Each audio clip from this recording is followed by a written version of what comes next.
ئەسا کارڤدانên şer dikin li navçev şêweyekê giştî heta niha hêj diyar niye ev şerekengî de rabwesîtin û karvedanên wê dê ber bi kî veçin. Digel berêz Ehmed Kaya Serokê Partiya Însan û Azadî ji Diyarbekirê gotûbêja vê mijarê bikin. Berêz Ehmed êvar baş tu bixêratî ji bo Kurdistan 24 destpêkê nirxandina we werbigirim li ser vî şerê ev şerê 16 rûj berdewam e heya niha jî kes nizanîtin kengî dumahîka vî şerê ye yan ev şere bi çi pointekî wê bi dumahîk were. Belê silav û rêz bi rastî ez ji Stenbolê beşdar dibim û ez li derve me jî dervayê bajêrim ji ber wî hinekî belkî weyne filan bibore tu li Stenbolê ne li Diyarbekirê. Belê li Stenbolê me niha. Tamam destê te xweş bin her sax bê. Spas. û bi hinkî şert û merc jî ez ji bo ku ez dervayê bajêr bûm li halî em bêjin Trakyayê me. Ji ber wî jî hinkî astengî belkî çêbe di weyne da lêborîna xwe dixwazim. Tamam. Berdewam bike. Belê ev şerê Îranê û Amerîka û İsraîl yanî li terefekî ku fiîlî Amerîka û İsraîl heye terefê din jî Îran heye. Ev şer bawerkî şerekî ku ji dûr ve zamanekî pir kûr û dûr ve meriv texmîn dikir ku wê derkeve şerekî ew ha. Hawê ku hûn dizanin bi salaye bi sedema ku Îran em bêjin uranyum zengîn dike û bi hiceta ku dibêjin Îran silahê nukler çê dike.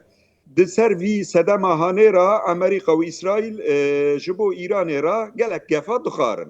û ev nêzîkî sal û nîv 2 sale jî hêzê ku têkilatiyê wan bi Îranê ra hebûn li heremê wekî Hizbullahê Lubnanê heta wekî Hemasê û li Sûriyê li seha Sûriyê filan ji bo ku ew pencê Îranê ku bişkînin gelek operasyon kirin. Hawê ku hûn dizanin heta qetilkirina reîsî ku reîsê Cumhûra Îranê bû qetilkirina wî jî têda ewkekî hebû. Em bêjin şekekî şubehekî hebû ku bi destê Amerîka û İsraîl hatibe qetilkirinê. Evan geşedana tev didan nîşandanê herbekî di nava Amerîka û Îranê û İsraîlê de wê çêbibe. Lewra hawê ku me got ji dûr û kurva dihat.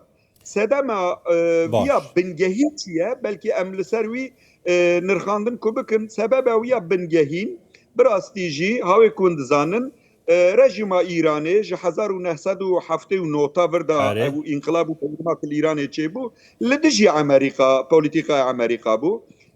Di heremê da evê ku li hember Amerîka seknekî wî hebû zirar dida em bêjin polîtîkayê wî İsraîlê ji bo ku Îran bû ev geşedan tiştekî ku meriv li bendê bû çêbû. Başa soda kekî Ehmed yanî soda Amerîka di vî şerî da çi ye?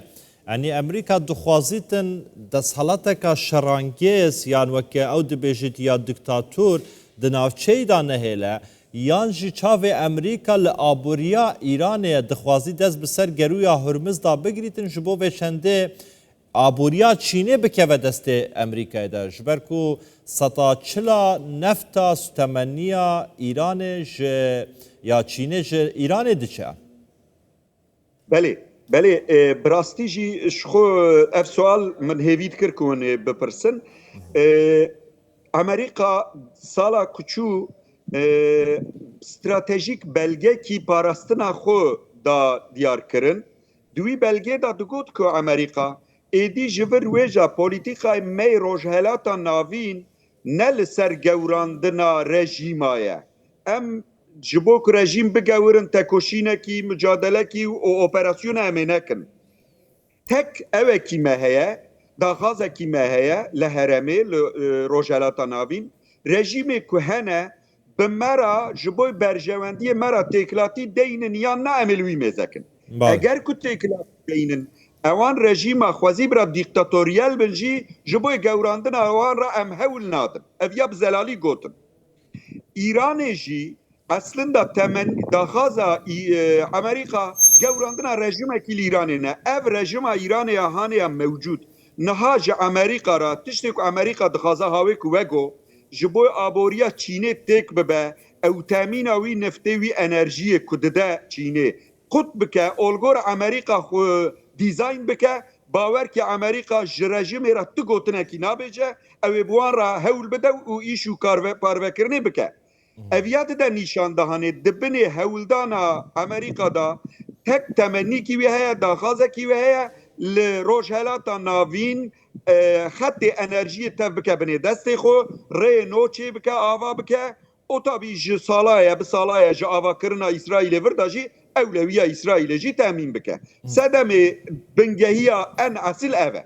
باشه کک احمد یعنی هندوی باوری دانه امریکا حتی کو دریوی بردوام بیتن یعنی نها امریکا دبیجیتن کو مگلک آرمانجن خود نوا ایران دا بومبا باران کرینه ما بردومان کرینه ما تیک برینه ما حرفان دینه ما جناف بریه ترام دبیجی ستاسد من هزا سربازیا ایران جناف بریه یعنی لگوری نرینا هوا و خواندنا هوا امریکا و بردوامی پی بدت حتی رو خواندنا دستحالات و حکومت و دولت ایرانه یانجی ودر الجهه که و داویه پی بینه براستی yani devleta İranê rejima wiya anahîn birastî qawê ku ji derva hinekî ev bi terefgirê em bêjin daha ji rejimekî din arabin ji derva hawê din nîşandanê sankî İran rejimekî zayîf e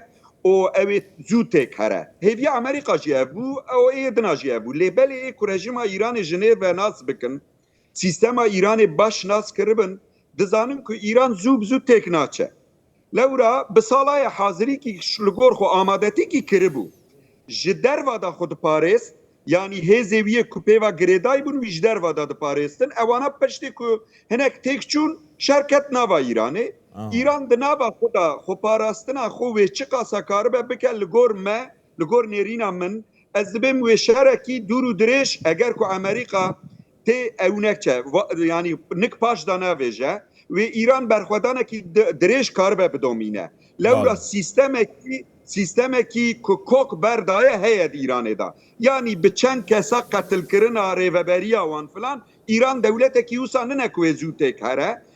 Ji bo wî jî bingehiya wiya sîstemî xurt e.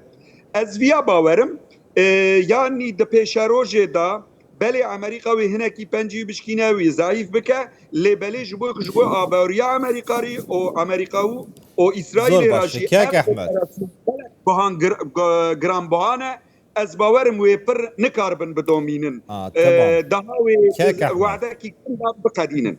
Tamam. Her girêdayê vê mijarê lê ji derveyê vê mijarê yani em ê pirsekî bikin pirsa dawiyê bîtin. Yani min şirove û analîzeya nivîskarekê dixwîn behsa rojhelata navarast û taybet rojhelata navîn û vê navçeyê dikir. Digot ev Iraq yani şer li ser Iraqê hat kirin 2003 ji alî Amerîkayê ve Sûriyeyê bi heman awayî. Ev bihara erebî dirûst bû gelek welat yani tevlî hebûn serokên wan neman. Niha şer li ser Îranê ye. Yani Sûriya nema, Iraq nema diktatûrên wan. Îtir niha şer li ser Îranê ye. Dibêjin piştî Îranê îtir siraya Tirkiyeyê ye. Yani ev xwandine rast e Tirkiya bi vê siyaseta xwe yani tu bibê di rojekê da jî êriş li ser Tirkiya were kirin ji alî çi Amerîka be, çi İsraîl be, çi welatên din be. Bi rastî ez li Tirkiyê êrişekî ewha hêvî nakim wê çê bibe. Lewra rejima Tirkiye jî hikûmeta Tirkiye jî di mêjiyê xwe da di tevgera xwe da ji ev sed salê ku derbas bû ji avakirina kovarê vir da ew nebû komara Tirkiye vir da ji Amerîka û polîtîkayê wan ra ew neket. Cudatîkî çê nebû yani di şerê wan û Qibrısê derxî ji dervayî wî hetanî niha li hember polîtîkaya Amerîka seknekî Tirkiye bingehî û esasî tune. O müşterekê NATO'ye hevbarê wan e tamamî têkilatiyê wan bi hev û dûrane o rejima ku anha hikûmeta ku anha jî merî ye yekî wek Tayyip Erdogan di devê xwe da li dijî İsraîlê di gotinê xwe da li ber İsraîl li hember İsraîl resa dikişîne car carna li gor Amerîka jî resa dikişîne lê di paşî da jî bi wan ra têkilatiyê xurt datîne ji ber wî ez bawer nakim êrişekî ji bo Tirkiye ra çê bibe. Dest xweş berês Ehmed Kaya serokê Partiya İnsan û Azadî ji